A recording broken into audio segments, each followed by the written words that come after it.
नमस्कार, आप देख रहे हैं न्यूज़ पीआर। मैं हूं आदेश पुरी। आज 7 जून है और इस वीडियो में हम चर्चा करते हैं देश और बिहार से प्रकाशित होने वाले समाचार पत्रों की वैसी खबरों का जिनका सीधा संबंध आपके और हमारे जीवन से है। चलिए शुरुआत करते हैं। सबसे पहली खबर दैनिक जागरण के नेशनल एडिशन से हमने लिया है। आज से अनलॉक होने लगेगी जिंदगी। कोरोना की दूसरी लहर के थमने पर कई राज्यों ने दी पाबंदियों में ढील। दिल्ली में आज से खुल जाएंगे बाजार, मॉल, 50% क्षमता के साथ चलेगी मेट्रो। वही 4 जिलों को छोड़कर पूरे उत्तर प्रदेश में भी पटरी पर लौटेगी जिंदगी। मुंबई में भी रेस्तरां, बाजार और दुकानें खुलने की शुरुआत अब होने लगी है और आज से बहुत ज़्यादा इसमें ढील दी जाएगी। वही अगली खबर हमने लिया है दैनिक जागरण के राष्ट्रीय संस्करण से। इसमें दिया है कि चीन ने भारत से लगी सीमा पर तैनात 90% सैनिकों को बदला। सर्द मौसम और उनसे जुड़ी स्थितियों और बुरी तरह से प्रभावित होने की संभावना। भारतीय सेना इन इलाकों में 2 साल के लिए तैनात करती है अपने सैनिक।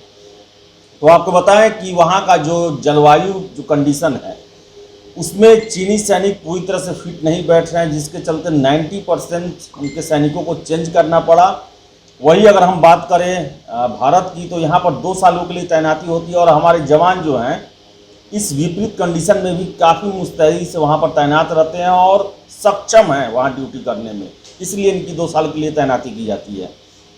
वही अगली खबर हमने लिया है दैनिक जागरण से ही, जिसमें दिया है कि टीका लेने वाले हवाई यात्रियों को RT-PCR जांच से मिल सकती है छूट। आपको बताएं कि देश में हवाई जहाज से यात्रा करने वाले लोगों को जल्द अनिवार्य RT-PCR जांच से राहत मिलने की उम्मीद है।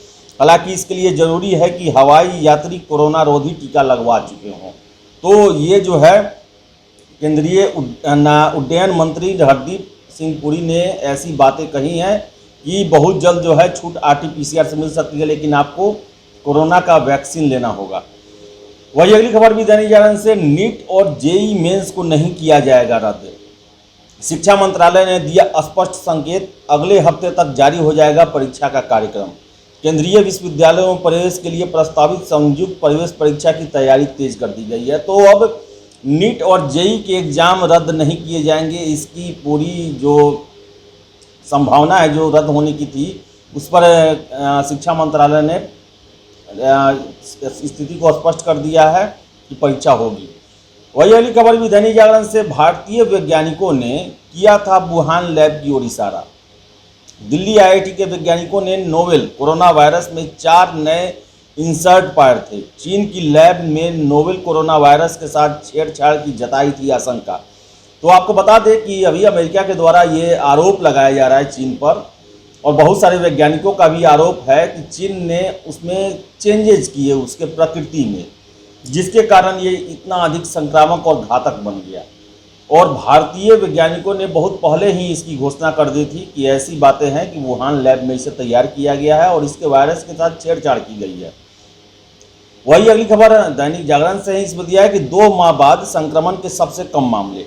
पिछले 24 घंटे में 1 लाख नए मामले दर्ज किए गए हैं। करीब 1.5 महीने बाद सबसे कम मौतें 2346 लोगों ने इस दौरान अपने प्राणों को गंवाया है। 1,0866 मामले आए हैं और आपको बता दें कि देश में जो ठीक हुए इतने दिनों में वो 1,72,993 लोग ठीक हुए हैं।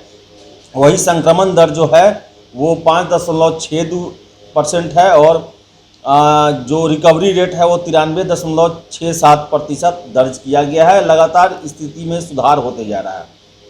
वही अगली खबर भी हमने लिया है दैनिक जागरण से, चीन से हर्जाना मांगे दुनिया के देश। ऐसा बयान है अमेरिका के पूर्व राष्ट्रपति डोनाल्ड ट्रंप का। अमेरिका को चीनी उत्पादों पर 100% शुल्क लगाने की दी सलाह। कहा, अमेरिका में इतिहास का सबसे कट्टर वामपंथ प्रशासन। आपको बता दें कि जो अमेरिका के पूर्व राष्ट्रपति डोनाल्ड ट्रंप ने अमेरिका और अन्य देशों से कहा है कि वो कोरोना वायरस महामारी के चलते हुए नुकसान के लिए चीन से क्षतिपूर्ति की मांग करे। एक सम्मेलन को संबोधित करते हुए ट्रंप ने कहा कि अब समय आ गया है कि अमेरिका और दुनिया के अन्य देश चीन से हर्जाने की मांग करें और वहां कम्युनिस्ट पार्टी को जवाबदेह ठहराएं। सबको मिलकर आवाज़ उठानी चाहिए और चीन को हर्जाना देना होगा।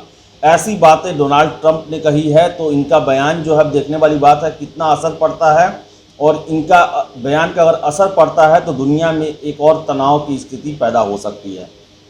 अगली खबर हमने जनसत्ता से लिया है। कर्मियों के हाथ में आने वाला वेतन घटेगा, पीएफ बढ़ेगा, श्रम संहिताओं को लागू करने की तैयारी चल रही है। आगामी कुछ महीनों में चारों श्रम संहिताएं लागू हो जाएंगी। केंद्र सरकार इन कानूनों के क्रियान्वयन पर आगे बढ़ने की तैयारी कर रही है। ये कानून लागू होने के बाद कर्मचारियों के हाथ में आने वाला वेतन घट जाएगा, जबकि कंपनियों की भविष्य निधि की देनदारी बढ़ जाएगी।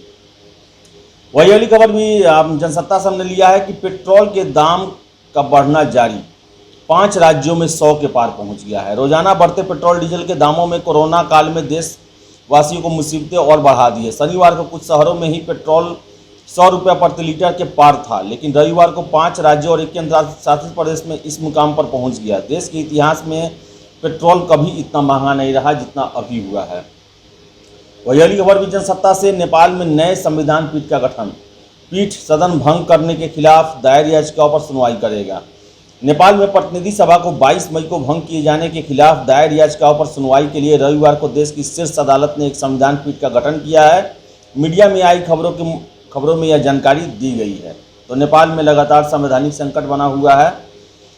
वही अगली खबर हिंदुस्तान से। बीपीएससी 64वीं का कल रिजल्ट घोषित किया गया और फतुहा के ओम प्रकाश गुप्ता इसमें टॉप किए हैं। आपको बता दें कि 1 to 10 टॉपर में 10 के 10 इंजीनियर है और सबसे बड़ी बात 1 to 10 टॉपर में एक भी लड़की नहीं है। और इसमें से 10 इंजीनियर में से 6 आईआईटी के इंजीनियर हैं और एक एनआईटी के इंजीनियर हैं। तो कल 1454 कैंडिडेट का रिजल्ट घोषित किया गया। 64वीं बीपीएससी के माध्यम से 3 सालों से यह परीक्षा चल रही थी और बिहार को नए अफसर मिले हैं 1454। वही अगली खबर हिंदुस्तान से हमने लिया है, जिसमें दिया हुआ है कि आयकर रिटर्न भरना आज से आसान। आयकर रिटर्न भरने की प्रक्रिया अब और आसान हो जाएगी। आयकर विभाग की नई वेबसाइट सोमवार से शुरू हो जाएगी। आयकर करदाताओं को रिटर्न भरने में सहूलियत देने के लिए विभाग की नई वेबसाइट को अधिक यूजर फ्रेंडली बनाया गया है। साथ ही कई फीचर भी जोड़े गए हैं। वही अगली खबर हिंदुस्तान से ही सुकून वाला खबर है। राज्य के 15 जिलों में 10 से कम नए कोरोना वायरस के संक्रमित लोग मिले हैं। सिर्फ 3 जिलों में 50 से 100 के बीच मामले हैं और सर्वाधिक जो है 87 पटना में और सुपौल में 56 मिले हैं। तो लगातार जो है बिहार में कोरोना से स्थितियां ठीक होती जा रही है और ज़िंदगी पटरी पर लौट रही है और आज घोषणा भी हो सकती है अनलॉक के बारे में। वही अगली खबर हिंदुस्तान से ही। राज्य में बिजली चोरी रोकने के लिए बनेगा विशेष कैडर। आपको बता दें कि विशेष कैडर ऊर्जा विभाग के विद्युत निरीक्षालय के तहत काम करेगा। जिलावार निरीक्षकों का होगा अलग कैडर। ऊर्जा विभाग बना रहा है प्रस्ताव। तो बिजली चोरी रोकना एक अहम मुद्दा है और इसके लिए अलग कैडर का निर्माण करने वाली है बिजली विभाग। वही अगली खबर हिंदुस्तान से ही। जमीन के दस्तावेज अब लोगों को घर बैठे मिलेंगे। जमीन संबंधी दस्तावेज के लिए कर्मचारी के पीछे नहीं दौड़ना पड़ेगा। अंचलों में रिकॉर्ड रूम संचालन के लिए बन रही है नियमावली। अभी जमीन का नक्शा घर से मंगवाने की है व्यवस्था। तो बिहार सरकार लगातार सहूलियत जो है लोगों के लिए देते जा रही है और ज़मीन का दस्तावेज जो है वो बहुत पेचीदा प्रक्रिया होता था बनवाना, उसे प्राप्त करना, जो कि अब घर बैठे ही मिल जाएगा। वही अगली खबर भी हिंदुस्तान से। बेगूसराय मुजफ्फरपुर में होगा 2200 करोड़ का निवेश। ऐसी बातें कही हैं राज्य के उद्योग मंत्री शाहनवाज हुसैन ने। मुजफ्फरपुर के लिए 18 प्रस्ताव मिले हैं, करीब 1100 करोड़ रुपए का निवेश होगा। तो वही बेगूसराय के लिए 9 निवेश प्रस्ताव आए हैं जो करीब 1053 करोड़ का होगा। वही अगली खबर हमने हिंदुस्तान से ही लिया है। इसमें दिया हुआ है कि सुविधा दी गई है पटना के 2 केंद्रों पर 24 घंटे टीके लगेंगे। पाटलिपुत्रा स्पोर्ट्स स्टेडियम और पाटलिपुत्रा अशोक होटल जो है उसमें बने टीकाकरण कल से 24 घंटे खुले रहेंगे। कल से इसकी शुरुआत हो जाएगी। वही अगली खबर हमने लिया है हिंदुस्तान से। इसमें दिया है कि पटना जम्मू तवी समेत कई ट्रेनें 26 से 29 जून तक रद्द कर दिया गया है। उत्तर रेलवे के सरहिंद स्टेशन पर नॉन इंटरलॉक कार्य के कारण पूर्व मध्य रेलवे की कुछ ट्रेनों को रद्द किया गया है, कुछ के रूट बदले गए हैं। रेलवे से मिली जानकारी के मुताबिक पटना से जम्मू तवी के बीच चलने वाली ट्रेन 26 से 29 जून के बीच में रद्द रहेगी और कुछ ट्रेनों के समापन और प्रारंभ स्टेशन भी बदले गए हैं, जिसकी लिस्ट जो है वो पेपर में दी गई है।